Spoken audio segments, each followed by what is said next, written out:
to own it. Just wanted to take the time, learn all the things that I could about you. Now it's such a mess here. Oh, we are just stressed here. Used to be so easy with you. Thank you for coming on the show today. Yeah, great to be here finally. Okay, so tell us, what is behind this run this year? Why is 2024 the year that you're in it? Oh, you know, I'm up for re-election, and it's just so crazy. A former friend of mine gave me a phone call and said he's going to run against me. So my life's been crazy ever since. And that's what's crazy, because a lot of times when you are the incumbent, you're not as but this is really like a tight, you have all this going on. So that's why I'm like, why is 2024 the year that all of this is happening? Yeah. I think maybe from the national stuff all the way down, 2024 is supposed to be the crazy year. And so it's bearing out, right? I mean, we've had an assassination attempt. We've had a change of candidates at the top. And so even locally, it's going to be crazy. So with your experience, what have you seen change? Because you have been for a long time, you had to go through COVID and all these things. What have you seen at your seat? What have you seen? I think I've seen a more serious approach towards homelessness in the city and county of Fresno. I don't agree with a good chunk of it, but people are passionate about that, and there's two sides to that story. At the county of Fresno, we spend massive amounts of dollars to help people. At the same time, I'll tell you a story of an encampment that we broke up 2 days ago. When I say break up, we just don't run in there and chase everybody off. We tell them in advance, hey, you guys can't stay here. So you're going to have to go figure out something else. And we were offering them services. In this encampment, Sparkle, there were 10 people. And we offered a place to live, like an apartment room, for all 10 people. And guess what? 9 of them told us no. And I hear this happens all the time. So what do we do in a situation like that? Like, what really can we do? How can we change the psychology of what's... The best thing you can do is build relationships with people. And so the folks in charge of breaking up those encampments and moving folks around are the sheriff's department. And we've got a couple of sheriff's deputies that are excellent in their job. They go out, they learn their first names, they learn their dog's name, they learn, hey, what would you need to help your life? But so they create relationship, and really that seems to be the only thing that works. But even then, the 9 people that said no to help, they did it because if they moved into that hotel room, they couldn't take their dog with them. So we got to find a workaround on that problem, right? Because if you are out there and you're by yourself and you have a dog, the love relationship between you and that animal is so intense, you'll go, I'm not living without that animal. And so we've got to find some kind of a workaround on that. We've got to put our mind to that, because that can't be the only holdup. And so, but the goal is to get people kind of feeling like themselves again, like they should, like you and I feel when we get up, like we have ownership of something and there's something to live for. And if we can build relationship with people, offer them services, it's a numbers game. Some of them are over time. Some of them are going to go, I'm going to take the county up on this offer, and I'm going to change my life, and I'm going to take my medications, or I'm going to go get some workforce development, or whatever they need to do, the next baby step they need to do. So although we spend millions and millions of dollars to try to help people, and some of it's effective, at the same time, there's still a huge impact on the community itself. So just recently, I passed a no camping ordinance for the county of Fresno. So that means that folks just can't sleep and block somebody's business, the doorway to their business. They can't sleep and pitch a tent in the parking lot and yell at the customers. We're losing, the rest of us that are not in that homelessness world, we also are victims in a way. And so we've got to help protect those people that have businesses. And I got a text earlier today from a lady whose 2 kids have to walk to school and past a homeless encampment. And it makes her nervous, right? She can't be with her kids all the time, right? And it's not that you think that, there's going to be a murderer in there. But people, if they're not on their medications or they're doing something crazy, it's just too scary. And so we've got to protect those folks. So we can offer help and lots of money to support the help for the homeless, but we also have to think about the rest of the people too. What can we do? Because you passed it. What does that even mean, though? What are the repercussions? Because that's the biggest problem nowadays, and that's not on you. It's what's happening to our society. There's not a lot of problems anymore. We don't really police people or jail people. People yeah, and don't so get in trouble. really, so the homeless activists and advocates, they're out there. They're very passionate for homeless, and they hated no camping ordinance because they say, well, you're criminalizing the homeless. But the truth is, Sparkle, it's just a tool in the toolbox that our sheriff's department can use when needed. So in the past, I passed one of these in 2017 for City of Fresno when I was a council member.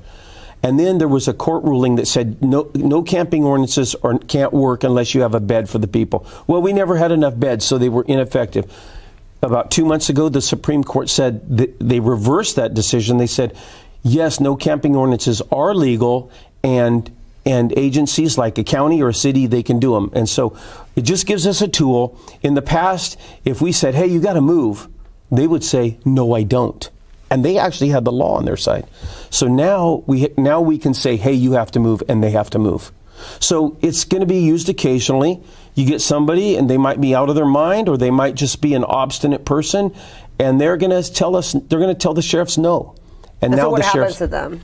Then the sheriff's going to pick up their stuff, put it in storage, and take them to jail, as late as on the way to jail, Sparkle. That's what I'm always worried about, because we say these things, but then things aren't really happening. So I just wanted to know, like, what's really going to happen. Are they really going to be held accountable? And so, the ordinance doesn't come into effect in September. Until September, right.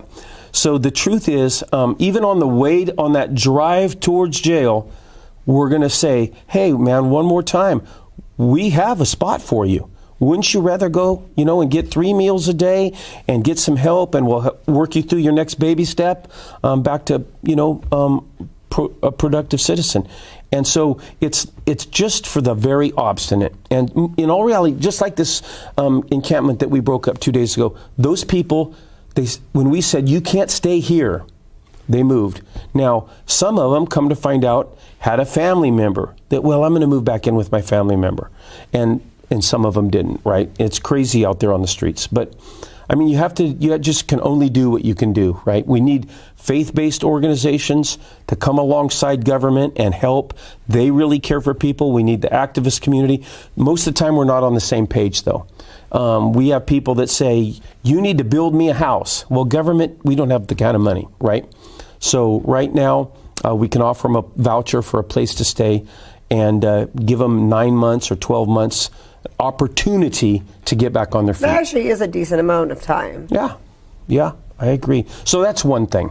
And California's really taking that serious. I think there's a lot better strategies that they could put in play, but at least they're cognizant. Like even guys as progressive, so I'm a super conservative guy, but even guys as progressive as Governor Newsom are saying, yes, we have to do some cleanup. We can't let the homeless impact all of our lives. And like they virtually shut down the city of San Francisco. That used to be a gorgeous city, right? And now it's a war zone, and all the businesses are leaving. And that's a big problem. I mean, on that with San Francisco, they said something about it's a felony if it's over $999 stolen or something like that. That's why I'm like, well, what's really going to happen? Because basically, there's not a lot of action to people doing that. I mean, when you I'm glad you brought that up. On our ballot in November, along with voting for Steve Bradnau, you're going to be able to vote for it's going to be called Prop 36. And in the past, there was a proposition, that one was called 47. It allowed somebody to run into your garage and steal $950 worth of stuff. Maybe a bicycle and a barbecue, or your golf clubs and your daughter's play equipment. They could steal $950. The next day they could do it again. The next day they could do it again. Or they could do it at Walmart. This Prop 36 is telling them, you still get $950, but it's aggregate. If you steal $950 worth, that's it. The next time you steal, it's a felony. And so they're starting to try to add some teeth to this, because they know they've chosen some destructive laws that have really hurt people, most of us. So, what are some of the biggest changes that you've seen? Because like you said, you've held different seats, and what have you noticed the change of Fresno? Oh gosh, there's been some change for the better. There's been some change for the worse. I think Fresno and Fresno County have realized that we need to get better in the game of job creation, right?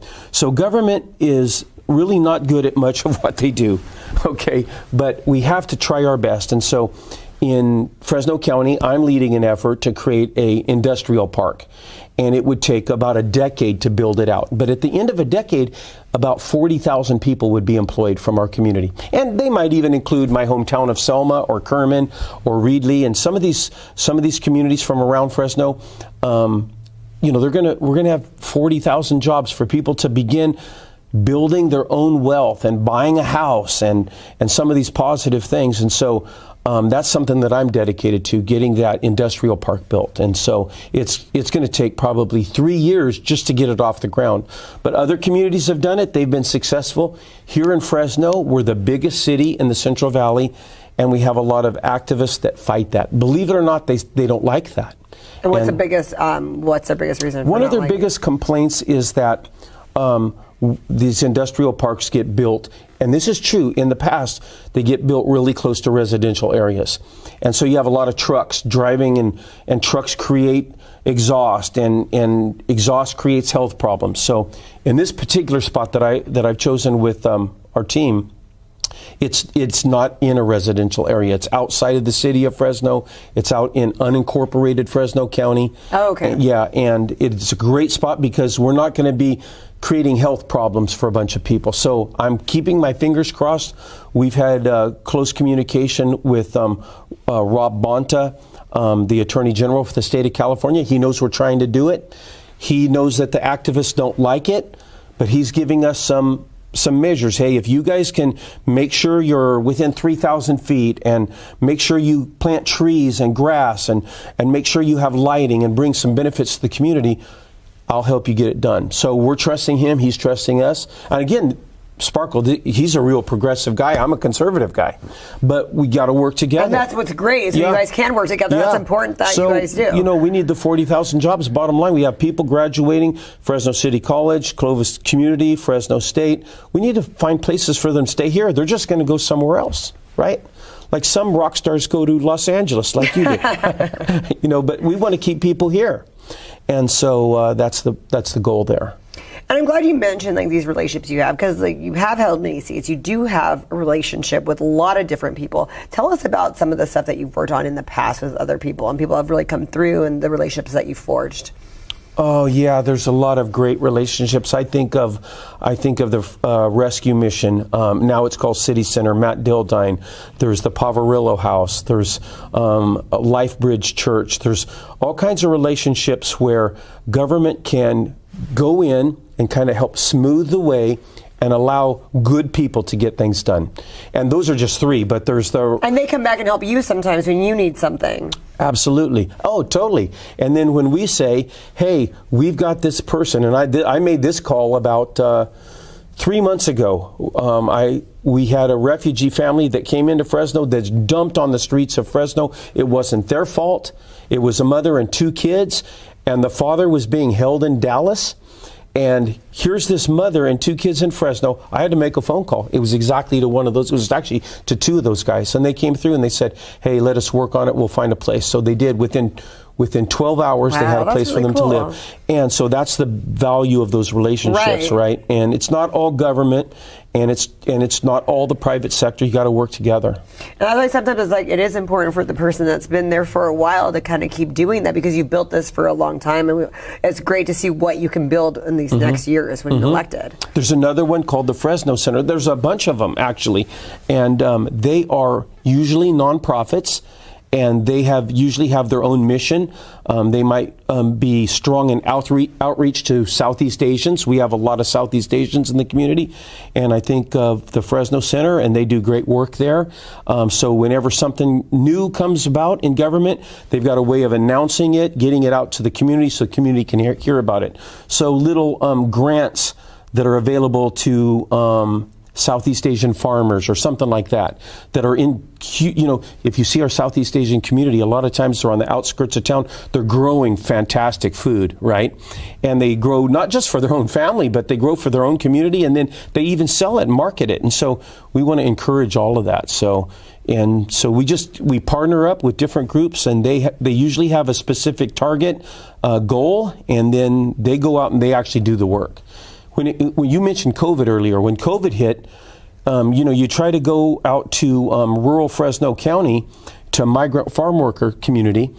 You send a guy like me out there, they're going to go, hey, we don't want anything to do with this guy. So what we do is we partner with somebody who speaks the language, who's been there, done that, and we go out and say, hey, the shot is available to you, or this testing's available to you, or if you have a family member, we can put them up over here so the whole family doesn't get sick. And so that's why we need each other. That's why we need these groups.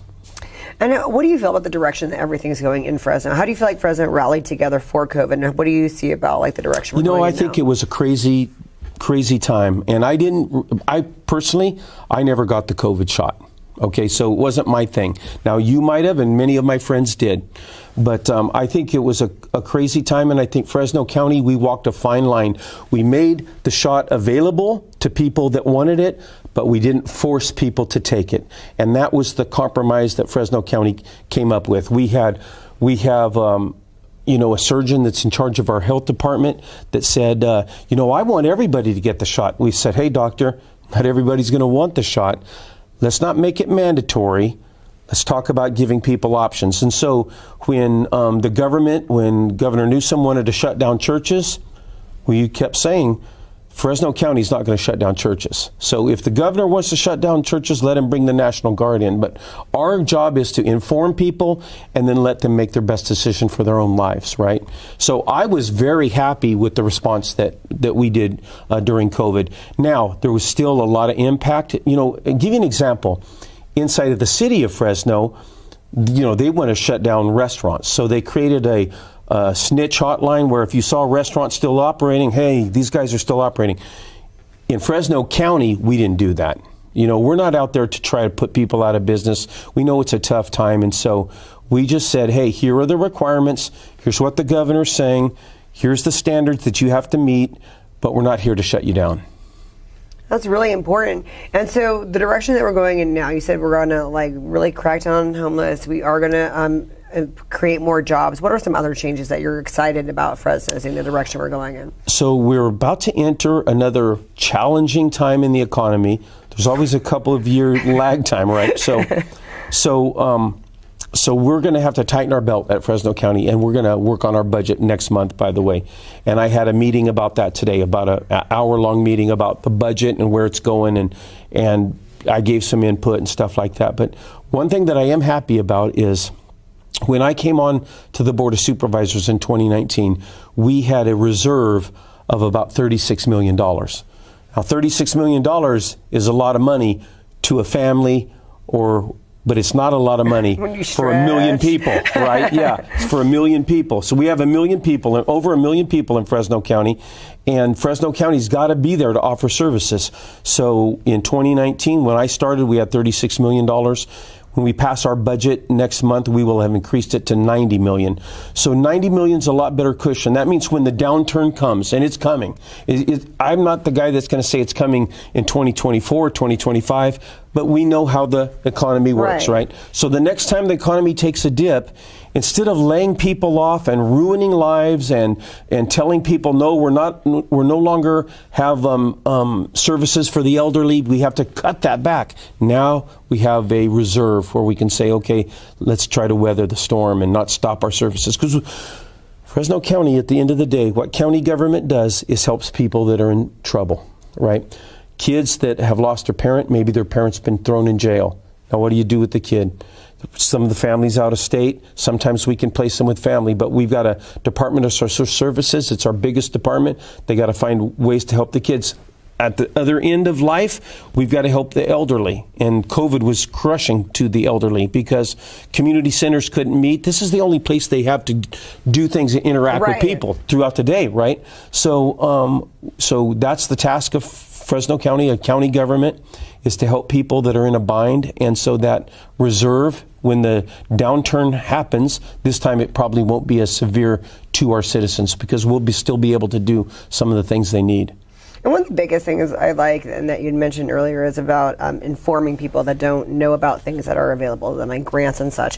What are the measures that we are taking to really tell people, especially when there's a language barrier, to be like, hey, this is there for you? Because there's a lot of resources that I don't even know about, and I try to bring people like you on to teach me, and it's just like there's just so many. So what's one of the best solutions that we can figure out what resources are best for us? We just hired a person about a year and a half ago, maybe it was just about a year ago, who's a public information officer. Fresno County had never really had one that was full-time.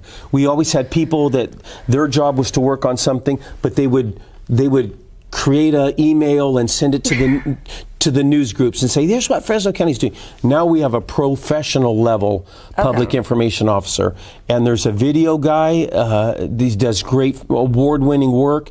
And then we just hired somebody for the PIO, public information officer. We just hired somebody that speaks fluent Spanish. So if you think about it, Spanish is the #1 language outside of English, right? So that's the biggest group that needs to hear what's happening. And then we partner with the Southeast Asian, in different community groups and saying, hey, here's what's happening. Can you help us get the word out? And so we want people to understand. Because there's a lot of resources that aren't being utilized.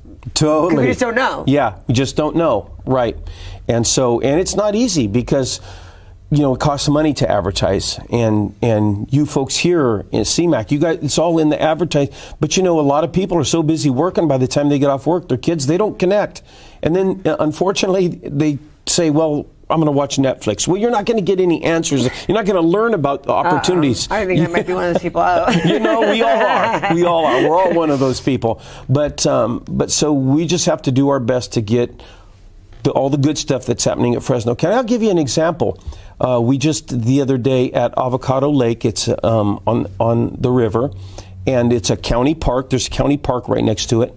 There was a spike in the water itself became unsanitary, right? Now people are planning to go fishing, kayaking, and how do you get the word out? Don't go in the water. It's something like don't go in the water for 72 hours or something. So the sheriff's department went out there. We posted signage, multiple languages, and just try to get the word out. And then we turn to our media partners, and say, hey, this is something that's happening. Can you help us get the word out? So they'll come by and do interviews. They'll interview the sheriff or the CAO, and they'll say, tell us about what's happening with the river, and so that type of thing. So we do our best. It sounds like you do, so we're not going to bash your opponent, but why should you be reelected? What are you going to do that nobody else can do that you want to do? Well, for starters, I mentioned that industrial park. Right, that's kind of my baby. And it's something that I really was looking at when I was a Fresno City Council member, but there was never the land available. All the land that was available in the city of Fresno is right next to houses, right? And that has become a no-no. You can't have all these trucks and stuff right amongst residential houses, right? They kick up dust, they exhaust, all these difficulties, right? So when I became a supervisor, I was working with the EDC. I've been on that board for 12 years, and we found a chunk of land, 3,000 acres. And it's a big chunk of land. And so that's something that I fight hard for, and quite likely, if I'm not reelected, that thing might go away because it takes somebody to drive. And the board of supervisors, it takes somebody to drive a project of that magnitude, and I want to be that guy. And so I want to continue to serve. So it's big things from that, and then sparkle out of nowhere, I'll get a phone call about a tree that fell over on a fence. And whose tree is this? Well, is it the county's tree? Is it my tree? And the fence is crushed, and I don't have any money.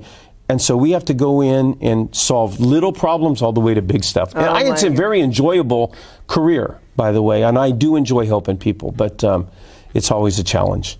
And are you social media savvy? Can we follow you and see where you're going to be your next speaking engagement and whatnot? Or yes, I have a website, and I also have a Facebook page, 2 of them. I have a personal and a Fresno County Supervisor Facebook page. Now I'm and Instagram, right? I'm getting on Instagram. I got off Twitter. Twitter was just a war zone, right? That's probably smart. Yeah, probably. Oh no, it saved my life, right? It saved my brain. But but there's a lot of ways to people. And then always, if somebody wants to connect with me, they can call the county. and we pick up the phone right away. I've got 2 folks that work right with me. So my district is District 2. So if anybody wants to go on FresnoCountyCA.gov, they can go to District 2. They'll find me. They'll find all of our contact info, and they can tell us about a tree that fell over on a fence, or they can say, hey, we've got a homeless problem in this part of our community. So, well, thank you very much for coming on my show. No, thanks for having me. Yeah, thank you. Appreciate it.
Thank you for coming on the show today.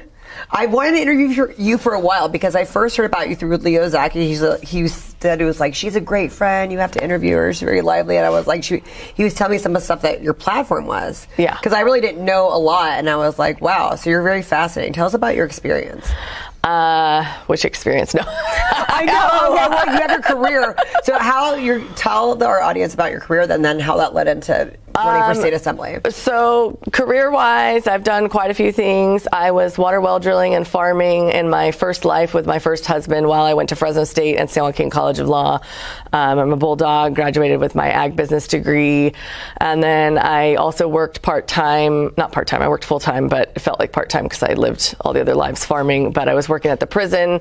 It was a women's prison initially and then men's Which prison, one? Valley State. Okay. And then I went up to headquarters for a little while. And when I came back, then it was the men's prison.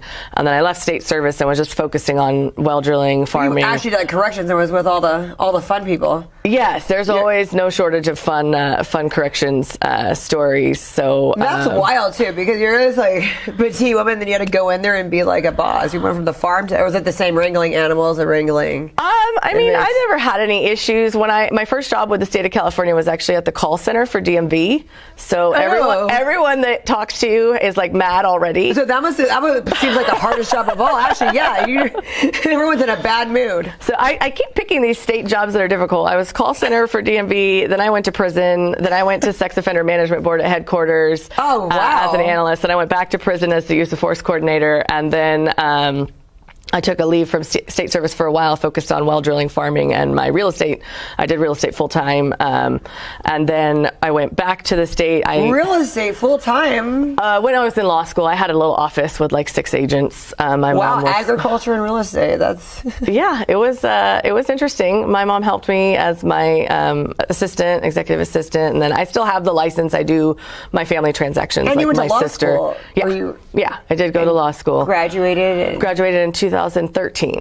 That is wild. You have like every experience on the planet. Yes, there's quite a few. My husband and I, my first husband and I got separated and divorced in 2015, and I was just before I was turning 30. So then I thought like 30 was supposed to be, your epic decade, and 30 for me was like divorce, gallbladder removed, cervical cancer, miss the market, lose the farms. So it was like the first 4 years of my 30s was like, does it get any worse than this? Can it get any worse than this? But there is life after catastrophes and traumas, you just wow, cancer and like that's you just start over. You just do it again. It's like the never-ending story. You just do it again. Yeah, there's no other choice. You just have to start over. So that's when I went back to the state again. After I lost the farms, I went back to the state of California at the EPA headquarters, Department of Toxic Substance Control, and then I got a job closer to home in Modesto as a tax auditor, and I was there for almost 5 years. Got married, had my son. Then we got married a little bit after that. And that's what I was doing when I decided to run for state assembly. It's just all the experiences of seeing it from the inside, working in the public sector. It's like, do these people even know what they're doing? I don't think that they really have the experience necessary. Well, I don't think anybody has your experience.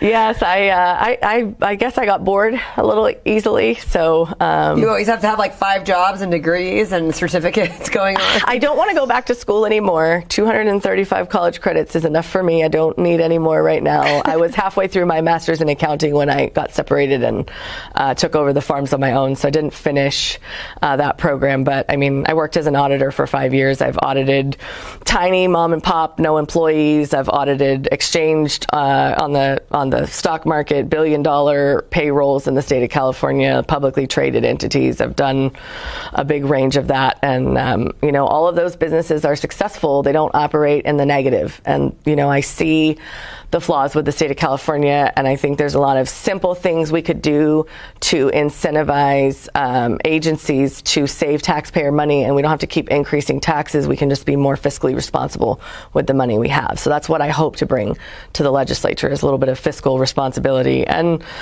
common sense. We got to focus on water. We got to get water to the valley. We got to work with the federal government. Why are we not? What is the big drawback on that?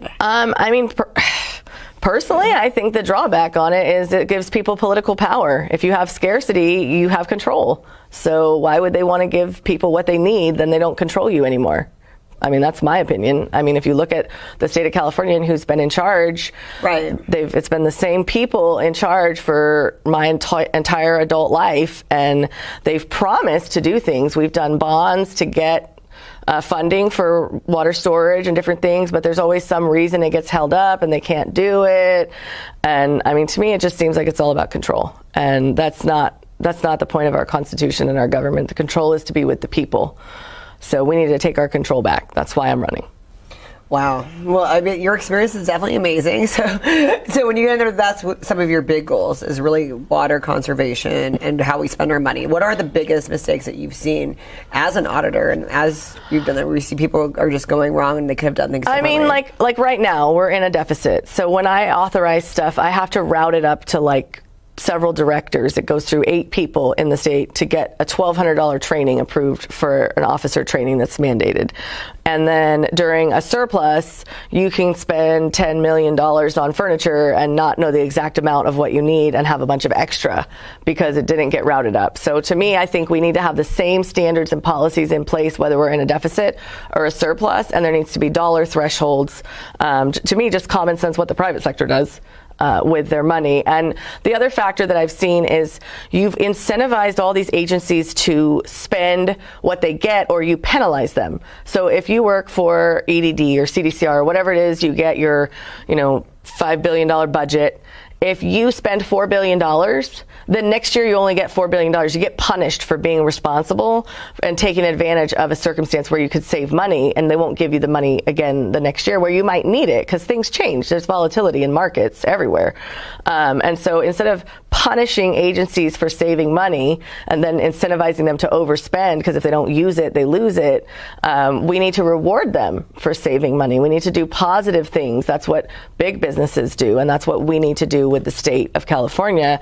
And we just need to keep that same platform of fiscal responsibility. If it's $10,000, it needs to be routed up to this level of management, no matter what. Surplus, deficit, doesn't matter. Always routed at this threshold to this person for approval. That way we can make sure that there's checks and balances and that the money's being spent responsibly. I mean, look at homelessness. They can't even find billions of dollars, and we have more homeless than we ever had before. Right. And it's just lack of the leadership at the top. State employees are not bad people. I'm a state worker. I have many friends who are state workers. Many people in Fresno, Merced, and Madera County across the whole state are state workers. It's our tax money too. We pay taxes, and we don't want to see it wasted. We want to see it be responsible, but we also want to keep our jobs. So we're going to do what leadership tells us. So you want to change California, you want to change what's happening, you got to change the leadership.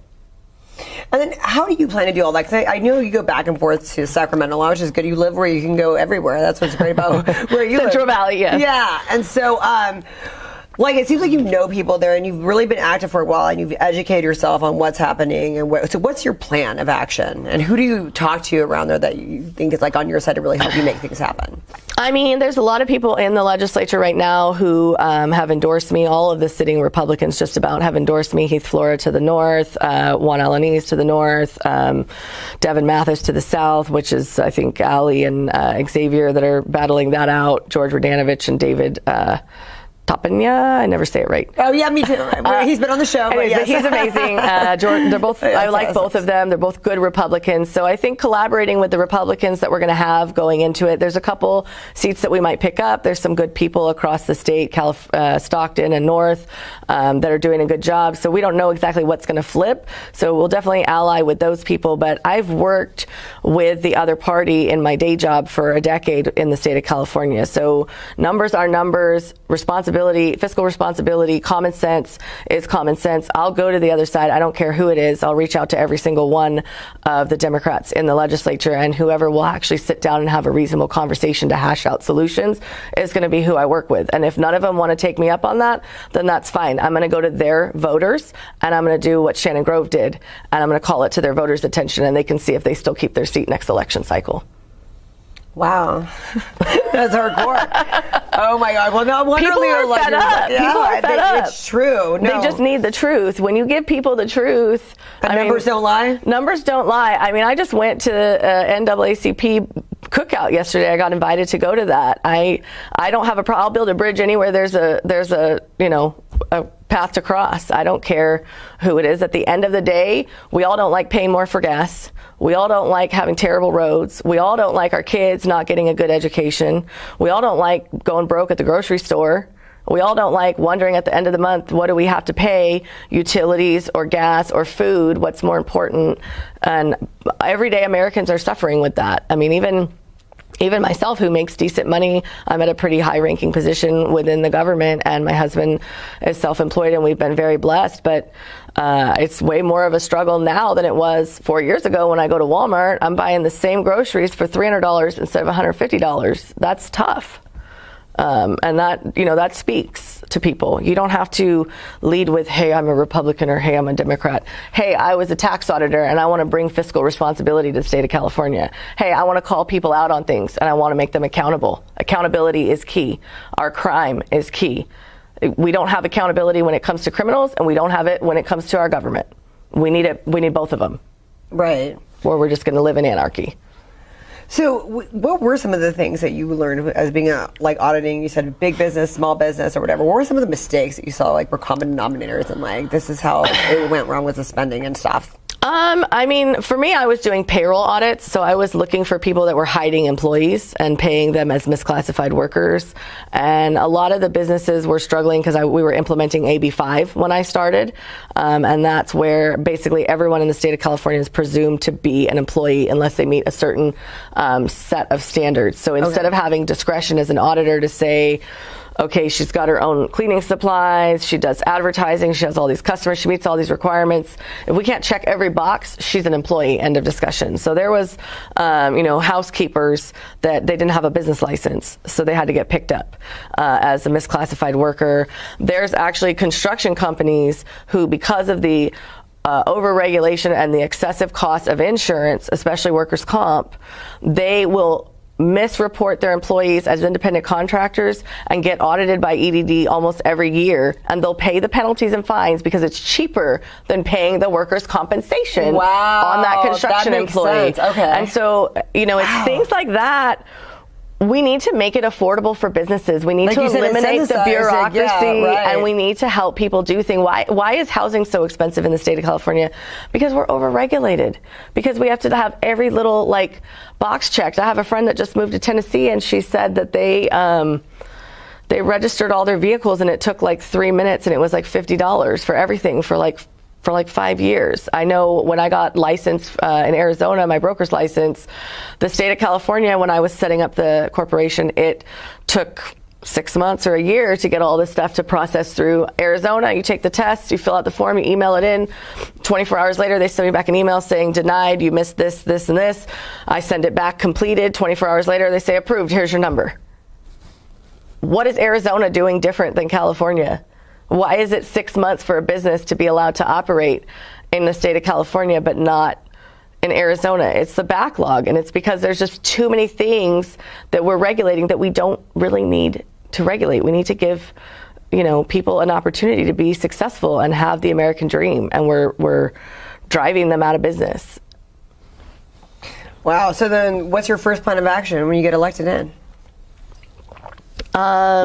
First plan of action when I get elected in, probably reach out to everyone I know regarding water, regarding education, and regarding crime. And if there aren't good bills being pushed forward to solve those problems, to get the experts in that industry, because there are many experts that are way smarter than me in all of those areas, get them together and to have a sit down and figure out what works, get people from both sides to the table and figure out, how do we solve these problems? How do we get kids reading again? I had a teacher last night talking to me about the testing standards, and that there's some kids, they just don't test well, and there's actually no option for teachers to, the kid can read at a higher grade level than what the test score shows, but they just aren't a good test taker, and that's the only standard that we judge by. So we really need to look at our matrix, and for the kids that don't score higher, we need to have an alternative so that we can actually pinpoint the ones who need additional help versus the ones who don't, because we don't need to worry about resources on ones who are adequate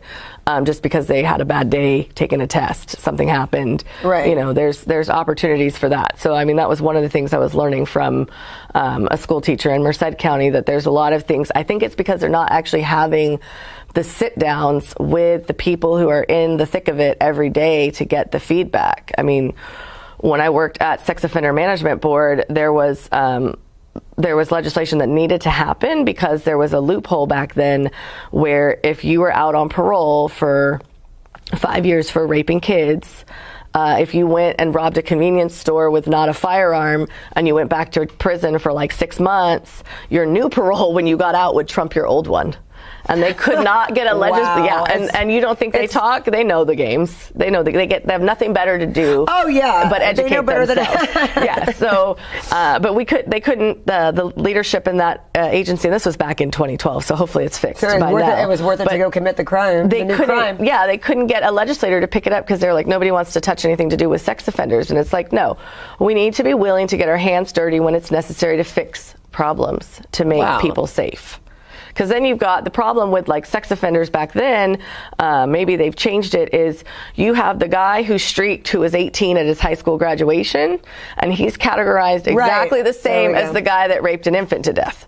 They're both categorized the same. So that is... Oh, yeah, sexting used to be in that category, too. Kids are, so there needs to... And then you have all these workers who they've got, instead of the 50 people they could manage, they have like 200 people. So there's 150 people who they're not checking, and how do you figure out which ones? I would rather the streaker be the one we don't watch, but there's no classification. So it's just whoever slips through the cracks. And so, things like that. It was like, why didn't anybody sit down with these leaders of all the law enforcement agencies, and back then in 2012, and make legislation that made sense, that would solve these problems? Nobody wanted to do it. So it's crazy to me. It's also crazy to me how many bills they pass every year. I think we need less legislation in the state of California, not more. We don't need to trip over ourselves. It's like the legislation they just did in 1955. The incumbent I'm running against voted in favor of that, attacking parents' rights.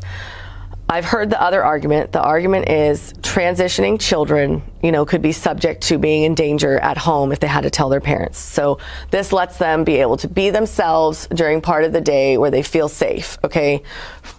I don't buy it. As a mom, if you're being physically, emotionally, or mentally abusive to your child because they're transgendering, you're probably also being physically, emotionally, or mentally abusive to your child when they leave the cereal on the table. Let's be real. This child is probably already being abused. Right. We don't need to take away parents' rights and parents' information in order to keep that kid safe. We need to focus on resources for child services to make sure that children who are wanting to do these things have resources available to make sure that parent gets anger management training or something goes through to help them adjust to these changes. We don't need to take away parents' rights, because for me as a mother, you take away this right for me to know if my son goes to school and decides he wants to be a girl. You don't tell me about it. What else is next? What else are you taking away? You've crossed the line, and now where's the line going to be?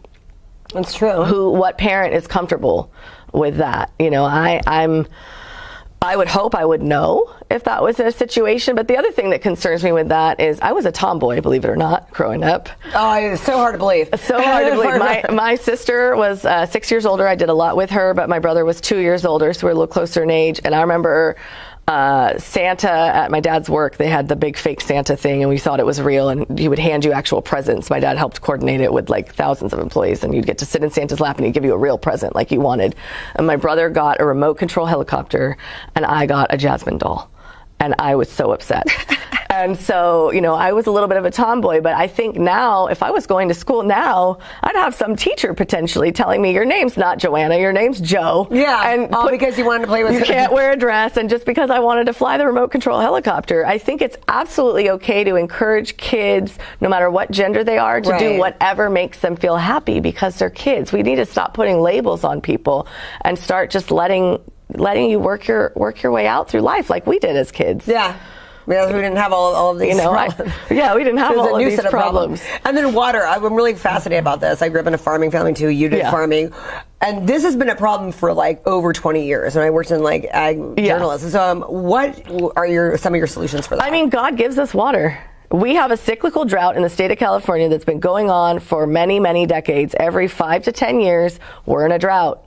Every 5 to 10 years, opposite of that, we have a lot of rain coming in. If we stored what we had, we would have a better opportunity to have water. We don't need to create more water because there is more water. We just need to manage the water that we're given. It reminds me of the Bible, where you get 7 years of famine, but before that you get 7 years of feast. And you could squander it all and waste it, or you could preserve and survive the famine. Right. So we have had this cycle repeating itself in California since way before I was even born. I think the guy that helped me get into well drilling has passed away now, but I mean, he had been well drilling his whole life, and I mean, he was old as dirt, and I think he had all his fingers. I was surprised about that. But, you know, he was like, this isn't anything new. Droughts happen in California all the time and across the country all the time. But you could actually follow California's droughts, and you could follow. I remember the El Nino year. I remember the Tracy Dam breaking and everything flooding. Like, we've had these situations where if we had the capacity, if we had the reservoirs, and, you know, underground storage, I think, is something they're working on looking into now. If we had all these things in place, we could have the water we need. And I get it. The 1970s Act for the Environment took priority, but I think the science between 2024, maybe even like 1994 and 1970 something, is far advanced where you can mitigate. And so when they were keeping water from the valley because of Delta smelt, why? There's riparian river rabbits and riparian river rats indigenous to the San Joaquin Valley. When you dry those rivers, those animals go extinct and disappear. So why does a smelt get a priority over a riparian rabbit that's also endangered? Like, people would always argue for balancing of humans, but why? You know, we need to balance everything, the whole environment, and see how can we mitigate, how much would the smelt be damaged and how much would the rabbits be saved? Like, where do we create this balance? And that specifically is a federal issue, and that's, you know, Congressman Duarte is my congressman and overlaps my district, and he's doing a great job advocating for water and intelligent solutions. But we also have a lot of authority within the state, and the governor could do kind of like Texas is, securing their own border, their governor. So our governor has the authority to do a lot to help us. He also has the authority to do a lot back and to hurt us. And so, I mean, if you look around, do you think we're being hindered or helped? Right. I really question that. For sure. Where can we follow you? And are you good at on social media telling us where your next speaking engagement's going to be? Yes, I've got a team together now, so I'm getting a little better. I'm not great at the social media thing, but I've got a campaign manager, Philip, who's really great, and he's getting reels together and doing all these fun things for me. So if you go to joannaforthevalley.com, it's all spelled out. No dots or anything, just joannaforthevalley.com. And then Facebook, Instagram, all of those are the same. Events get posted on the website. They also get posted on Facebook and Instagram. The website is? joannaforthevalley.com. All of it is across the board. And next event, you have one coming up on September 11th. Which is Toca. Easy date to remember. Yes, 9/11. It is the state of emergency for the state of California. We got to flip We are in a this seat. state of emergency. We got to flip this seat. We got to make some money to get the message out, to get those palm cards to every door in the district. And so we've got a fundraiser at 9/11 at Toca Winery on Avenue 9. You can get tickets at the website. You can reach out to me as well. And we're also looking for sponsors. Anyone who wants to sponsor,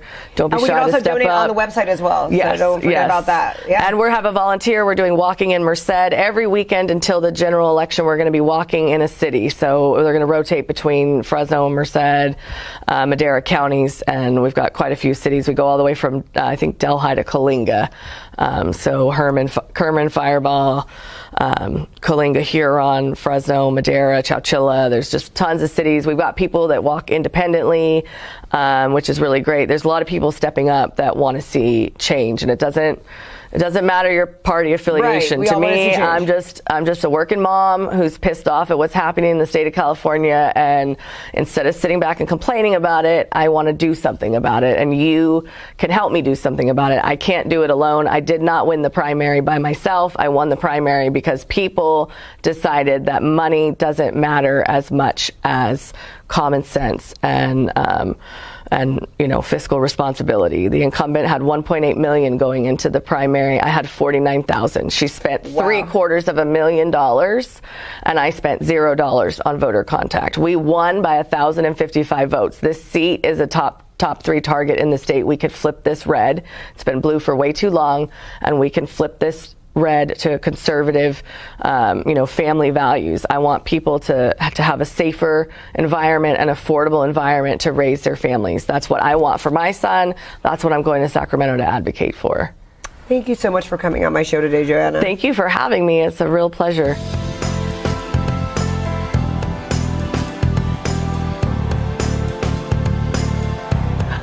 Thank you, Moses. You're back. I interviewed you about 5 years ago. About 6 almost now. Yeah. 5, 6. And that was your first book that you had. Yes. Oh my goodness. And it's doing really well. Yeah, I think I did probably over 1,000 sales or stuff like that. I've been doing pretty well. But there's interest in it to be more. Wait, that's on the DL, but there's interest in it to be more than just a book. Hopefully. I know, and now you have more. I love that you came out with Disabled and Faithful and Always With Me. Yeah, so that one's a continuation of that one. So that one's at the end of the book. If you read it, I became a believer of God, and then this one's continuing as far as okay, now I'm serving God. How do I work myself in the church and just in life? So I base off of 12 principles of how to do it, and because for example, you're disabled financially, you're not there, and tell our audience what your disability is. Okay, I got spina bifida, hydrocephalus, and what else? Hydrocephalus, spina bifida, and cleft lip. I have so many to forget sometimes. You don't look disabled. That's what it's like. It's like you look great. So that's why you gotta tell people hey, I actually am. That's a lot of people tell me they just think that something's because the way I walk, because something's up there. They're just not really too embarrassed to ask, because they're not being rude. I go, no, it goes. It's fine to be curious. Cause I grew up in a time when you're disabled, people were just straight up rude to you. It's not like it is now. Yeah, it's not nowhere near like it is now. Now they're very respectful, and it's thanks to I give God all the glory and thanks, and also because I went through so much surgery, I went through so much stuff growing up that people don't know about. So that's why I write books, so kind of give people an idea, and people who are disabled that are just not too sure in life. And I advocate for a lot of people who are disabled to give them a face and a voice. Dude, you're a great writer. You have great stories. What made you decide I'm going to go into politics? So when I was helping those who were, being a minister for like 15 years, I was helping out a lot of the people who were homeless and people in need. And you see a lot of things going around the city, like, oh, that's disgusting. It's the other way, but that's disgusting. That shouldn't be right. And I ended up being on the ABC News, I think, at one point because I defended the homeless. And they were the city. I think the people at the time some of the people who were running were upset at what I had done because I exposed it, and stuff like that. I think I already ran into like somebody that was on the city council, and when he saw me and my dad, he went the opposite direction at Walmart. He just was real upset. I mean, we could have talked out and said, why are you upset? I mean, there could have been more to it, but when I did that, I guess it resonated with a lot of people, and they're telling me, you should run for city council, we'll vote for you, and this like that. And I've always been in politics. When you're in college, you kind of get a feel for that, and I've always wanted to do that. And now that got my books established and things like that, and other things that probably should come in the future, I was like, you know what, now's the time to do it. Because at the time, I was also in the works to get my first book published, so it kind of just, unfortunately, it just didn't. So you made sure you had the time to devote to it. Yeah, and I go, well, politics will, like you were saying earlier, it will always be there, but the opportunity to write a book is just not always there, obviously. So I had to take advantage of that. And now, unfortunately, I'm settled down. A lot of things in my life had. Yeah, you had some family issues that are definitely good now because your father had cancer. He beat it. Yeah, he had stage 4 cancer. He beat it. So that's why he didn't really get to see me promote my second book, because that's when my dad was doing the cancer. So like when anybody that's gone through a loved one or know somebody that has cancer, man, you almost go broke just trying to make sure your loved one's alive. And that's basically how I was like, you know what? And I still produced my book despite all of that. And it was just a rough time, talking to my dad in San Francisco while I'm trying to get emailing and make sure my book's produced and stuff like that. And once it got done, I think a few months after that, my dad was cancer free. So a lot has happened since the last time we. So you're running in Mendota, and right now you said there's a lot. You have a lot of competition now. I don't know why you chose this year, but it's interesting. Yeah, it's interesting. I was thinking you felt it. I was like, man, okay. So first, there's like 5 of us running, and so there's 3 positions available. So there's a 2-year one and 2 4-year positions. And then I asked them, like, okay, who am I? Oh, you're the 7th person. And there's like a few more coming, doing it. That's not even the incumbents. The incumbents don't really have to pay for the paperwork and like that. Right. And so it's different. And so there was another person that came in after me. So there was 8 of us, and then plus some 3. So there's 11 of us running for 3 positions, which is the most I think Mendota's ever had. I could be wrong on that one, but I've always the most that you've seen. The most I've seen. Usually, it's only like 2 people running for 1 position. There's always like 2 or 3 positions available, and it's always either that exact amount or one more than that running for it. So I think the most I've seen was 4 people run for 3 positions. And you've always lived in Mendota? Since I was 12 years old. So I've been there for like 24 years now. Most of your life. Yeah, most of my life. And I just seen through the Obama era, the Bush area, and just different eras where I see immigrants heavily affected it, negatively and stuff. I've seen where they illegally deported people. And so I've always had a heart for people. And it's a huge migrant town.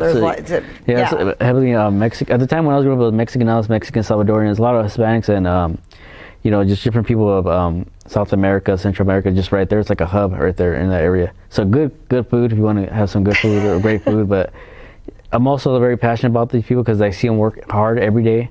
When I go get water in my local area, I see them come from 110 degrees, dripping sweat, worked hard, their hands are all busted up, and I want to make sure there's something there for the people in Mendota, just overall just make the Mendota better as well, Well, nobody knows how to help an underserved community more than you do with all of your experience in life. Yeah, I've been doing it, man. I feel like I've been doing it forever. So I feel old. So I've been doing it for like 15 years, technically through the church, and just growing up in it, being on just government programs and things like that, being in the hospital and whatnot.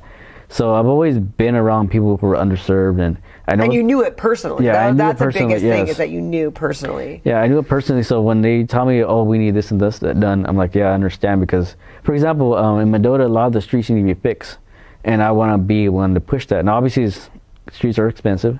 Right. They're hard to fix, but like for example, Fresno is kind of more easy to do it because the budget's a little higher. So Mendota is a little bit harder. But I want to push that, and we can meet people who are in the Fresno County area and the higher ups to help me, fix a road or 2. Now, a road or 2 for Mendota is a big deal because Mendota is pretty small. So it's not like we need a 20 roads fixed. We need maybe 4 or 5, not too many. So I want to push things like that because if I struggle as a disabled person and I can walk, and like you said, sometimes you can't tell. If I struggle, imagine somebody in a wheelchair. Imagine somebody in crutches. Imagine somebody who is less fortunate who didn't have the surgeries that I had, how is that going to work? And keep in mind, I've been in my room and somebody was driving by and a piece of street, just asphalt just went and hit my window, and so the streets are all messed up. So I really want to push to get these things fixed, get the worst streets that we can find and say, okay, which ones are the 2 worst streets? Let's get these done. And next year, you kind of have to do it year by year because there's so much political stuff you have to get through as far as that goes. But if I could do a street a year, for Mendota, that's a big deal. And so the infrastructure in Mendota, I want to bring it up to code. I want to bring it up to make it where people can be proud to be from Mendota. And when you do that, it makes it more naturally more beautiful. Even like the cement, the sidewalks, I want to fix that. Nobody really takes that into consideration. But as somebody seen many people in wheelchairs and get run over because they had to go in the street because the cement was so bad. And I was like, well, what if that's your grandpa? Because I literally was walking by and I saw a guy in a wheelchair and he had to go all the way around the street. And I hear boom, crash, and I look, a guy got hit. No way. Yeah, so these are right in front of you. Right, oh yeah, behind me. You saw that? That is crazy. Like I heard it, I'm like, what the heck, and stuff like that kind of just like get me upset and for the right reasons to like, all right, we need to fix this. And it's not the hardest fix in the world. It's something very doable. So they see someone like you championing for that. Push for it, and hopefully I can partner up with some other people who are in the city council that can, hey, we really need to push these things because things have happened in the past, and this is this is something that we could prevent. I mean, there's some things you can't prevent, but these things we can't. That's very fixable. I like that you have a plan. You're just like, well, we just need a few things. Yeah, seriously, like, I'm not trying to fix the whole world. You mean? And the thing is like when you do things like that, it allows other things. Like, I also want to do more housing. Okay, is there any housing that the disabled people can get, the elderly can get? What about your single mothers? Can they afford this? Do they have something that's government assistance that we can get? Also for your everyday families, what kind of housing can we have there? But we don't have the things like the road fix and things like that. Well, how those other things are going to be not pointless, but if you're having to worry about your kid getting hit because of you got to get the foundation. Yeah, you got to get the foundation going, and so many people roll their ankles around, walking around Mendota. So it's just one of those things that I'm very passionate about wanting to get fixed. And because I walk around Mendota, I'm proud of Mendota. I walk around Mendota all the time, but I can't help sit there and think like, man, I'm having to walk around this area because of the cement's not fixed, or I'm going across the street and man, I would like to rush, but I can't because I'm gonna roll my ankles because there's pieces of street right there and things like that. And there's so many things I just like to, the infrastructure as a whole, parks, things like that, stuff that the community can go to and enjoy. What made you decide to run as an independent? I've just always been my own person. I maybe because I grew up in the hospital, that I just developed my own thoughts, my own imagination, my own ways. And I see the Democrats and the Republicans, I'm like, well, you guys are like one and the same in some ways, in other ways they're not. It's where I see how Republicans are a little bit different when it comes to spending the money. And when it comes to the social stuff, I see how the Democrats are a little bit different. But I've always been like that since I was 18. I've been registered independent since I was 18. I've always been my own person, do my own research, like I'm actually in a healthy way at a college level. That's awesome. You're a true independent. Yeah. You're not just running as a I've actually always been, you can check my history, I've always been independent. People have always been upset at me for that. They want me to vote for Trump, they want me to vote for these people or Kamala. I go, I'm going to vote for the best of my interest, and I suggest you do the same thing, because at the end of the day, there's some level of selfishness where you have to kind of worry about yourself. So for example, first thing I look at, okay, what are you going to do for the disabled community? So whether that person is Republican or Democrat, I'm going to go with that person. Right. Because it may not affect you, but I'm the one that's got to deal with this every time. So some years I'll vote Democrat, some years I'll vote Republican. It just all depends on who's the best for me. And that's what I hope most people would do. But some people are so diehard, I'm going to be a MAGA or I'm going to be part of that, but not realizing like it could be at your own detriment. And you don't want to be caught in these extreme groups, because then who's really that extreme all the time? It's just not really realistic. You can't live extreme lifestyle. Right. It's not realistic. I'd venture to say that most people are in the middle, but in everyday life, on social media, everybody seems to be right or left. But when you meet everyday people, they're kind of just like... And that's very true. I'm like, that's why a lot of times the internet just isn't real. You know what I mean? And that's why you don't really see me sell my books too much online, because you'll get a lot of reposts, a lot of likes, a lot of things, but like maybe 10 sales. Whereas I go in person, I could get like 30 sales. Right. And then where can we buy these books? You can find those on Amazon. as well as like Walmart. You can go to local Target. You can go to just different bars and Do Noble. you do book signings? Yes, I do. Awesome. And are you good about telling us where that is, like on social media? Be like, I'll be here. Yeah, I'm pretty good at promoting that kind of stuff on social media. On Facebook, you can find me on, you know, just Moses Macias. You can pretty much find me on Instagram. Search my name. You can find me. I think it's Moses_37. There's 3 7s. So how many books do you have published now? I have 2 published. I have 3 more written, but I had to work on getting them published. And audiobooks. And audiobooks. I have an audiobook for the first one too. So you go to audiobook, you go to Amazon. I think anything like where you can buy audiobooks is pretty much there. And what's some of the best feedback that you've gotten from your books that like somebody has a story about? They are absolutely clueless about that lifestyle of the hospital. They think the hospital is just the greatest thing ever. And I'm like, no, I go, it is now. I go, but in the 80s and the 90s, I go, we were... People don't know growth. It was an experiment. Like, a lot of those doctors would probably get arrested these days, you know? Right. For the things, the nurses, like... And that's it, like, Debbie Downer, you know, a lot of these nurses, they molest the kids. They rape the kids. Some of the doctors do that, too, molest and rape the kids. And it's not every doctor, it's not... But when you got a building full of people, they're not all going to be angels. One, it could be the guy that just cleans the hospital. It could be anything. It could be the lunch person. You're dealing with people who have access to the kids, and mainly the nurses obviously have access. So if the parents are not there with the kid and they're staying overnight in surgery, you just never know what might happen. And that's not including just regular medical abuse. I've had times where I had my hands swollen because of fluid because the nurse didn't do it right, and I was telling them, they're just like shoving it in, and next thing you know, my hands all fat, and just different things that you don't really, that can happen. And I don't want to pinpoint exactly what, because everybody's medical situation is different. So for example, I've had tubes shoved down my body. I've had things just ripped out of my body. I've had stitched catheters where no place should be stitched at. And it's different things. You just felt like one big social experiment. Yeah, and the thing is, it's just like, they don't always know where to work together. Like, you know, a lot of things people forget that nurses don't necessarily work with the doctor. They kind of do their own thing, but they work together but don't work together. Right. So you don't know who's doing what. That's why it's very important for people going to social work these days, because the social work back when I was growing up, it wasn't that really much of a thing. You were just kind of there. They had their office with their car, you know. They're used to seeing with the paperwork. They would have to carry all the paperwork with them and everything. They didn't have offices. There's none of this stuff. So I always encourage people, if you can't be a doctor or a nurse, you can be a social worker and be the voice for the people. At the hospital, you never know. And they actually have legit degrees now these days. I think at the time, I don't know if they had degrees or if it was very limited or they just hired whoever. But now they have so many real degrees, real things to help people. And not just a social worker is a social worker, and there's just so many branches of things to do. So it's really come a long way. I love all the things that you want to do for Mendota. And this is because you're the first one that I've interviewed that's running for Mendota. Yeah. So this might be a dumb question, but is it just anybody living in Mendota can vote for you, or is it compartmentalized? Because here it's all compartmentalized in different districts. Well, because Mendota's so small because anybody that lives in Mendota, if you're in that okay, city, so anybody in Mendota can vote for me. You know, I know there's people for president want to vote for me. I go, I know. I'm like, okay, I'll go vote. At some point after this, I want to go to the Fresno County level and run for that, you know. Well, that'd be great to start making changes in Mendota. And then what's the deal with your hospital? You guys do have a hospital in Mendota. We have a little clinic. Okay, so there's no hospital yet. There's 2 of them now. Actually, there's 2 medical clinics. So there's one on the west side and one on the east side. Would you ever work on trying to get a hospital in Mendota? I would love to. I would love to have another hospital just here in the Central Valley as a whole, because once you start going west of Fresno, there's really nothing there, you know? Right. You have to go to Madera, basically, before you start. Well, and the Madera they didn't have their hospital, and they're getting back, so that's why I had asked about Mendota. I wasn't sure. Yeah, so when that one shut down in Madera, ours got so packed.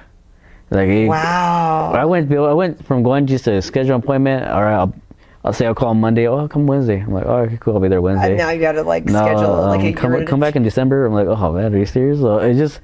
Fortunately for me, I have a doctor there that I'm able to just see all the time. But like, for example, the dentist and just different things, you see the impact it has. So hospitals, and I want to really invest into the medical centers in Mendota and add more to it, you know, where you get x-rays and things that in Fresno you guys kind of just take for granted that we don't necessarily have coming from. That's what I was wondering. Okay. So yeah, we do have the foundations where you can get eyes, you know, you can go see the regular stuff. But you could always use more like MRI, CT, you know, scan, all these different things that they don't necessarily have there. And I always would. That's something I also want. Now that you brought it up, I actually want to push for stuff like that too. So what's your social media, and are you good at telling us when your next speaking engagement will be? So the main thing, if you want to find me, is on Facebook. Just search Moses Macias. You'll see me at so the same picture that I have that I'm running for office. On Instagram is Moses _ and it's 37. So Moses _ 777. I have a Twitter, but Twitter is I don't hate Twitter. It is, ever since Trump, or who bought it? Who bought Elon it? Musk. Elon Musk, my bad. Right. Everything I think Elon, I think Trump. Ever since Elon bought it, it's been a mess. I really don't post things on there. It's just no problem. Okay, so we're gonna follow you, and then you can let us know when you're to speak about stuff. And then Pete, you're really good at getting back to people. So if anyone has questions, DM him. Yes, DM me. I'll get back to you whatever I can answer. If not, I'll look at the information, and hopefully I got more projects and more interviews to come. And then remember, guys, these are really great gifts as well. Christmas is coming up, and these are really inspirational. So thank you so much for coming on my show today. Felt right in the moment, felt right in the summertime. It felt right drinking cherry wine with you. I just wanted to own it, just wanted to take the time, learn all the things that I could about you. Now it's such a mess here, oh, we are just stressed here. Used to be so easy with you. Now I must confess here, oh, I must confess, dear, don't think I'm in love with you. Winter is coming and I don't know what to do, and there's no more use in running, no more running to you. And I don't want your loving, I don't wanna be just friends, knowing all this time we were playing pretend. It's a mystery.